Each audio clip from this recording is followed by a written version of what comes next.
그다음에 뭐 입증 책임을 이제 누가 가지느냐 하는 것은 뭐 당연히 이제 기본적으로는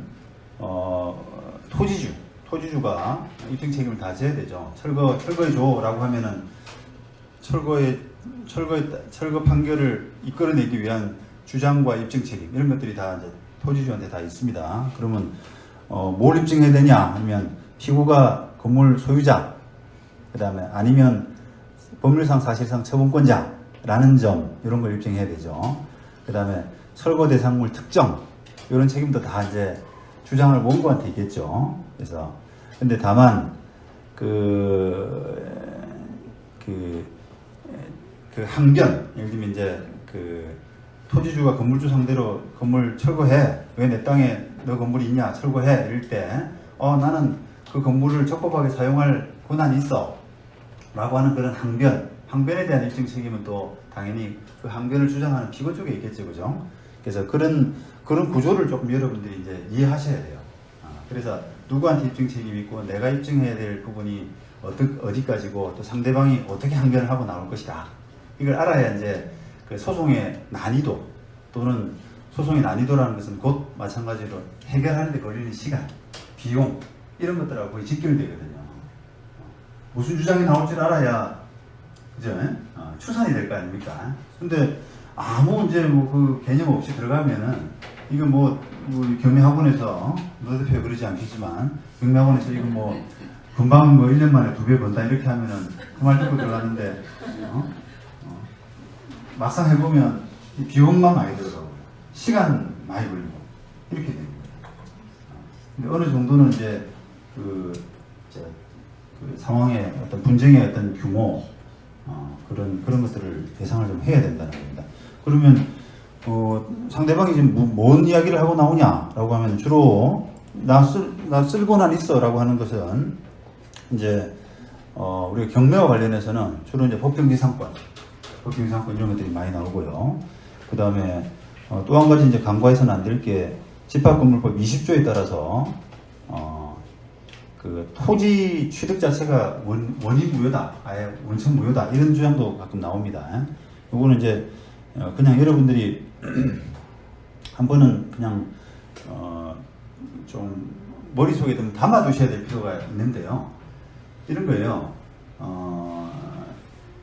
내가 땅을 낙찰받았을 때 저 건물을 철거할 수 있느냐와 관련해서는 그냥 기계적으로 법정지상권 이렇게 법정지상권의 문제 이렇게 그냥 기계적으로 생각하시는 분들이 많거든요. 근데 그렇게 하면은 안 된다는 겁니다. 이게 법정지상권은 이제 법정지상권의 요건들이 있잖아요. 두 뭐 소유자가 같았다가 떨어지고 하는 그런 부분들 그런 요건들이 있는데 그뿐 아니라 그 건물 철거와 관련해서는 그거 말고도 더 그 여러 가지 쟁점들이 있을 수가 있어요.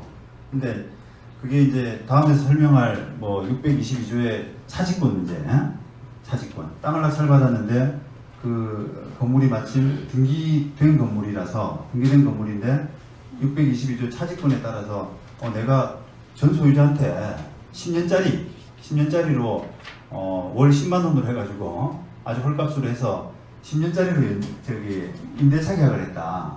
근데 너 그 대항력이 있는 내가 건물 등기를 했기 때문에 대항력이 있으니까 너도 나를 철거를 못하고 10년 지켜줘야 돼. 이런 논리거든요. 그런 부분들, 차직권의 문제, 차직권자의 대항력 이런 문제들. 그 다음에 여기 20조 문제. 20조 문제는 땅을 낙찰받았는데 그 위에 집합 건물이 있어요. 일반 건물은 20조 상관없습니다. 이 법 자체가 집합 건물의 소유 및 관리에 관한 법률이라고 집합 건물법 20조의 문제인데 어떤 내용이냐면은 기본적으로 그 구분 소유자 대지 사용권은 그가 가지는 전유 부분의 처분에 따른다라는 그런 취지입니다. 그러니까 전유 부분을 가진 사람이 기본적으로 대지 사용권을 가진다는 거예요. 그러니까 전유 부분에 대지 사용권을 따라간다는 겁니다. 분리할 수 없이.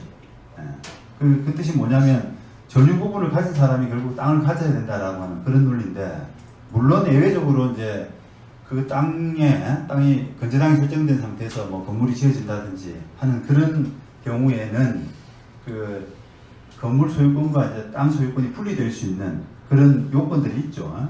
그런데 그런 부분들을 이제 이해를 좀 하셔야 되고, 그런 부분에 대한 검토가 미리 좀 필요하고요. 그런 검토 없이 그냥 집합 건물이 있는 땅을 낙찰받았는데, 그 도리어 이 20조에 근거해서 20조에 따라서 땅 경매 자체가 무효다. 땅을 경매 붙인 자체가 무효다라고 해서 그 땅을 잊어버리고, 땅을 이제 뺏겨버리고, 소위 말하면 경매가 무효니까요. 경매 뺏겨버리고 나중에 그 경매 대금 돌려달라고 하는 그런 소송으로 가야 될 수도 있고, 건물 철거는 고사하고요. 땅 소유권이 없으니까. 그러니까 그것도 마찬가지죠. 내가 경매를 통해서 뭔가 그 땅을 취득한 것 같죠. 왜냐면 촉탁해가지고 등기를 받았잖아요. 대지 사용권, 대지 등기를 받았어요. 그런데 소유권을 갖고 있는 것처럼 보이는데 실제로는 그게 무효라는 겁니다. 아까 제가 처음 말씀드린 것처럼 등기가 보통 소유권은 아니거든요. 그 소유권은 없을 거예요. 그럼 소유권 어디 갔냐? 라고 하면은 집합건물 20조에 따라서 전유 부분 소유자가 가지고 있는 거예요. 그러니까 다시 말하면 건물 부분 소유자가 가지고 있는 겁니다. 근데 마치 껍데기를 잘못된 경우에 따라서 껍데기를 가져온 것을 가지고 내가 소유권자로서 착각할 수가 있는 거예요. 그러면 그 사람은 소유권이 없죠, 그죠? 소유권에 대한 건물 철거 소송, 소유권에 대한 방해배제 청구 소송이 바로 이제 건물 철거 소송의 기반이 되는 것인데 소유권이 없어요. 그러면 기각이죠, 원고치고 기각이고. 그러면 그 껍데기를 돌려줘야 된단 말이에요. 그죠? 껍데기가 이제 필요한 사람들 있잖아요. 아까 전유 부분 소유자들, 건물 소유자들, 그 사람들이 그건 내가 소유권이고 내 껍데기야. 집 돌려줘. 그 껍데기 돌려줘. 라고 하는 이제 등기 말소 소송 이런 것들이 많이 들어와요. 말소. 이런 소송들. 그 경매라고 하더라도 경매는 그게 실체관계 판단이 잘 안 되기 때문에 물론 뭐 걸러주긴 합니다. 조금 이게 뭐 집합 건물이 건축되어 있는 땅이 나오면 요즘은 이제 이런 문제가 워낙 많이 생기기 때문에 법원에서도 실무관 차원에서 법원 차원에서 이거 어떻게 분리된 경위가 뭔지, 분리된 건지 뭐 이런 것들이 이제 왜 등기가 합체가 안 되고, 합체가 되는 게 정상인데 합체가 안 되고 왜 따로 나와 있는지 이런 부분에 대해서 조금 이렇게 그걸 설명해 줄 수 있는 사람한테 그 사실조회라든지 요청을 하거든요. 그래서 그걸 물어봐가지고 이게 기본적으로 경매로 나와서는 안 될 물건이다라고 하면 이제 경매 개시 결정을 취소시키죠, 그냥. 그렇게 되죠. 아예 이제 잘못 팔리는 일이 없도록 그렇게 조치를 하는데 그 단계에서 걸러지지 못하면 그냥 팔린단 말이에요. 팔리고 나서 재판에서 이제 다투어져가지고 사단이 나는 거죠. 근데 그거를 이게 땅만 낙찰받는 경우에는 아까처럼 법정지상권, 나는 땅을 낙찰받은 것이고 나는 받은 것이고 건물을 철거할 수 있느냐 이렇게 접근할 게 아니라요. 땅을 과연 제대로 낙찰받을 수 있느냐 자체부터 경매로 나온 물건이라고 해서 내가 100% 보장되지는 않는다는 거예요. 그러니까 그거부터 조금 이렇게 검토가 돼야 돼요. 그것은 다만 집합 건물이 있을 경우에.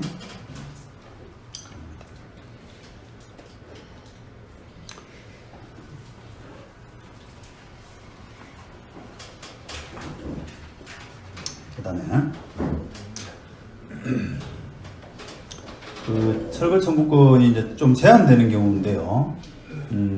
그 토지를 임차한 사람에 대해서 철거 청구가 제한될 수가 있는데, 요 일본 그 뭐 갱신 매수 청구권 이 부분은 그냥 경매가 아닌 일반 이제 임대차 관계에서 문제이기 때문에 요건 좀 생략하고요. 그 두 번째 문제가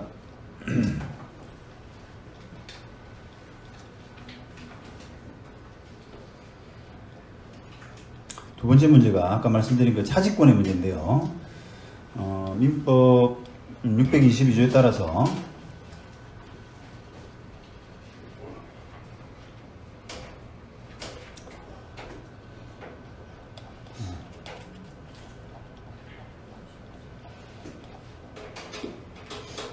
622조에 따라서 이 차지권의 대항력이 있는 임차인에 대해서는 아까처럼 땅 낙찰받은 사람이 철거 청구하기가 힘든 경우가 있습니다. 왜냐하면 그 임차인의 대항력이라는 표현을 쓰는데 그 임차인이 나 10년짜리 계약했어. 아직 한 8년 남은 거야. 그럼 8년 동안은 너하고 임대차 관계야. 이런 식이거든요. 그런 주장이 이제 가능하다는 거죠. 경매에서. 그래서 요걸 조문을 보시면은 건물의 소유를 목적으로 한 토지 임대차는 이를 등기하지 아니한 경우에도 임차인이 그 지상 건물을 등기한 때는 제3자에 대해서 임대차 효력이 생긴다라는 겁니다. 그러니까 요 2번은 뭐 이제 그렇지 않은 경우 예외고요. 그런 경우죠, 이게. 예를 들어 봅시다. 토지를 임대차 했어요. 토지를 임대차 했는데,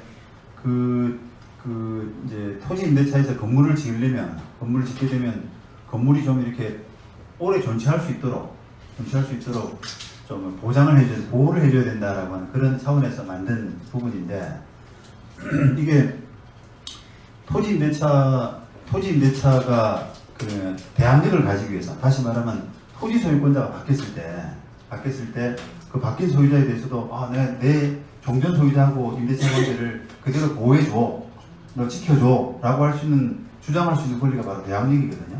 마찬가지로 우리 주택임대차에서도 내가 지금 세입자인데 주인이 바뀌었다고 하더라도 바뀐 주인에 대해서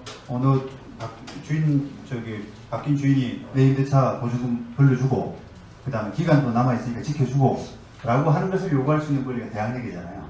그리고 대항력을 갖추려 그러면 주택임대차 보호법에 따라서 이사하고 그 다음에 전입신고, 그죠? 그 두 가지를 갖추면 되고, 상가도 그런 게 있고, 마찬가지로 토지도 그런 게 있다는 거예요. 토지는 어떻게 되냐? 보통은 제일 좋은 것은 대항력을 가지기 위한 토지 임차인이 대항력을 가지기 위한 제일 좋은 방법은 토지에다 전세권 설정하는 경우잖아요.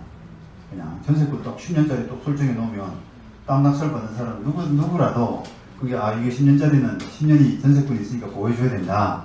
이렇게 당연히 이제 예상을 하고 오해가 없겠죠. 그런데 이제 그렇게 하기가 조금 어렵다, 현실적으로. 임차인이 약자인데 어렵기 때문에 그렇게 토지에다가도 전세권을 그냥 설정하지 않더라도 다른 방법으로 대항력을 갖출 수 있는 방법을 주자라고 하는 것이 622조거든요. 그럼 어떻게 하면 되느냐?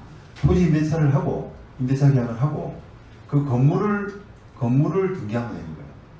건물을 지어가지고 등기하면은 그 토지 임대차 기간 동안 토지 임대차를 10년 했다라고 하면은 그 건물을 등기하면 자기 명의로 건물을 등기하면은 10년 기간 동안은 소유자가 바뀌더라도 그 바뀐 소유자한테 또 임대인으로서 내 보증금 돌려주고 기간 지켜주고 철거하지 말고, 다시 말하면 그런 거잖아요. 그렇게 해줘 라고 할 수 있는 권리가 있다는 거예요, 지금. 그게 경매에서도 마찬가지예요. 그 땅을 경매로 받았는데 또 나중에 나는 법정상권 염두에 두고 법정상권 염두에 두고 그것만 분석해서 들어갔더니 이 사람이 622조 주장하는 거예요. 나 종전 주인하고 20년짜리 계약을 했어요. 20년짜리 계약을 했어요. 이렇게 하는 거예요. 자, 그게 실제로 그런 경우가 제법 있습니다. 왜냐하면 토지하고 건물이 이렇게 분리되는 경우는 아는 사람이 많거든요. 서로 간에. 집 주인하고, 그러니까 땅 주인하고 뭔가 관계가 있기 때문에 건물을 지은, 그런데 토지주의 문제로 땅만 경매에 나온 이런 경우가 있잖아요. 그러다 보니까 그게 이제 조작이 가능한 거예요. 서로. 이게 경매는 땅을 뺏겼으니까 그걸 이제 지키기 위한, 대항하기 위한 방법으로 임대차 계약서를 장기로 쓰는 겁니다. 둘이 짜움이 가능한 거죠. 그러면 거기에 대해서 이제 과연 대처가 가능하냐, 그런 부분을 좀 생각을 해야 되죠. 차지권의 대항력.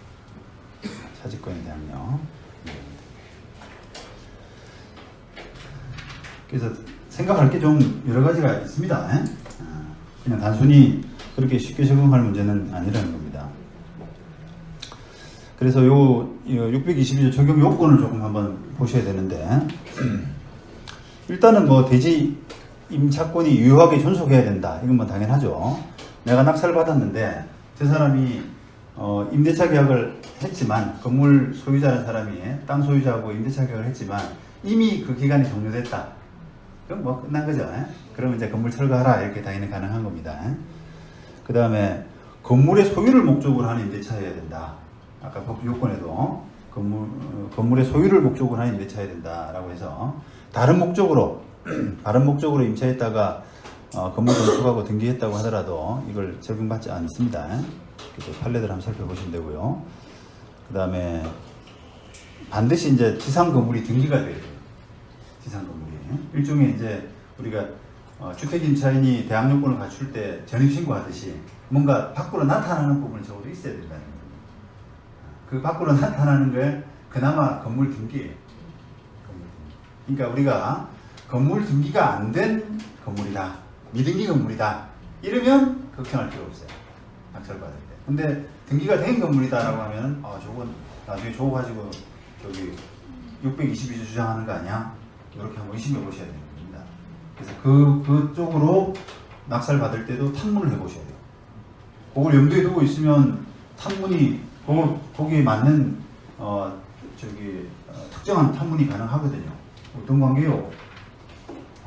그러면 이제 우리 아버지가 소유주인데 그냥 지었어요. 무상으로 하고 있는 거예요. 이렇게 답을 얻을 수도 있는 거 아닙니까? 그거를 이제 미리 녹음해가지고 갖고 있어야 나중에 재판에서 대항이 되죠. 근데 그 재판 소송으로서 이제 번지게 되면은 상대방도 이제 경계심을 가지고 이야기도 안 하고 또 이제 변호사가 또 작전을 짜주잖아요. 그죠? 이렇게 이야기해라. 주장 이렇게 할 거니까 여기에 맞춰서 이제 우리는 가자. 그러면 이제 그 증거를 찾아낼 수가 없는 거예요. 미리 여러분들이 법률 지식을 알고 있어야 경매 그 물건을 이렇게 탐색하는 과정에서 증거들을 미리 철저하게 좀 챙길 수가 있는 겁니다.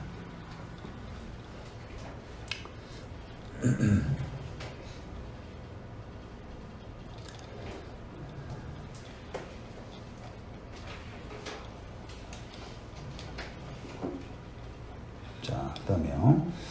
다만 이제 또 주의하실 것은 요런 이제 학업식 판결들도 있습니다만 이게 어쨌든 건물의 소유, 그러니까 건물의 소유를 목적으로 한 임차인을 보호하기 위한 그런 부분인데 그 예를 들어서 땅에 저당을 잡고 나서 저당권자가 있는 상태에서 그게 임대차가 되고 그 건물 등기가 그 뒤에 이제 된 그런 경우는 그 차지권의 대항력 이런 부분이 없습니다. 그건 왜냐하면은 그렇게 인정해주게 되면 저당권을 침해하게 되잖아요. 저당권은 깨끗한 상태에서 저당을 잡았는데 그게 나중에 그 건물을 철거하지 못하고 존치를 인정해주게 되면, 뭐 30년, 뭐 20년 이렇게 존치를 인정해주게 되면 토지의 담보 가치가 훅 떨어져 버리죠. 그러니까 그 저당권의 담보 가치를 위해서 인정이 안 되는 거예요. 사실권의 대항력을 인정할 수가 없는 겁니다. 그게 이제 여러분들이 우리가 경매에서 이제 그 경매 강의에서 제일 먼저 배우는 말소기준 권리하고도 관련이 있거든요. 말소기준 권리. 우리가 주택임대차보호법이나 상가임대차보호법을 배울 때 대항력 그래가지고 주택 같으면은 그 전입신고, 그다음에 이사를 한 사람은 그 대항력을 갖춘다. 법에는 이렇게 돼 있죠. 건물의 양수인은 임대인이 증빙 승계한 것으로 본다. 건물의 양수인은, 건물을 받은 사람은 임대인이 증빙 승계한 것으로 본다. 대항력 갖춘 사람한테 그렇게 돼 있잖아요. 그러면 보세요. 그거를 대항력이 이제 이사하고 주민등록을 했어요. 전입신고를 했습니다. 자, 그런 사람은 그러면 양수인이 된 사람은 무조건 그 사람을 임대인이 된 것으로 본다니까 임대차 분계를 승계해야 되느냐, 또 안아야 되느냐 라고 하는 그런 문제가 당연히 의문이 생길 수밖에 없죠. 그죠? 그죠? 왜냐하면 법에 그렇게 되어 있으니까. 대항력을 갖춘 사람에 대해서는 건물의 양수인이 임대인이 들여 승계한 것으로 본다라고 되고 있기 때문에 그러면 당연히 그런 세입자들 전부 다 대항력이 있는 것으로 되는데 실무상으로는 그렇지 않잖아요. 실무상으로 우리가 말소유 준권이라는 걸 봐서 저당권이나 가압류 이런 것보다 대항력을 갖춘 시점이 주민등록한 시점이 뒷순이면 이 사람은 대항력이 없는 것으로 보잖아요. 똑같은 거예요. 그거를 왜냐하면 그 취지 자체가 담보권자의 보호를 위한 것이거든요. 그 담보권자도 전입 세입자가 없는 깨끗한 건물에 담보를 잡았는데 그 세입자가 뒤에 들어와가지고 대항력이 있는 것으로 하게 되면 담보가치가 훅 떨어지죠. 그죠? 그 사람을 떠안는 조건으로 낙찰이 이루어지게 되면은 담보가치 회수할 게 없잖아요. 이걸로. 똑같습니다. 이것처럼 622조도 법에는 지금 그냥 건물의 소유를 목적으로 한 토지 임대차는 건물을 등기함으로써 뭐 대항력을 갖춘다 이렇게 돼 있지만 아까 담보권자의 보호를 위해서는 저당이 된 상태, 이미 저당이 돼 있는 토지에 그런 임대차가 시작되게 되면 건물 등기를 하게 되면 그 임대차는 대항력이 없다 보시면 돼요. 그래서 이제 그거를 여러분들이 경매에서 토지 권리관계를 좀 보시고 언제 저당이 설정됐느냐, 그다음 건물이 언제 만들어져 있느냐 이런 것들을 따져보시면은 나름대로 이제 나올 겁니다. 분석이. 그래서 그런 판례들이 지금 아까 울산 이런 판례들이고요.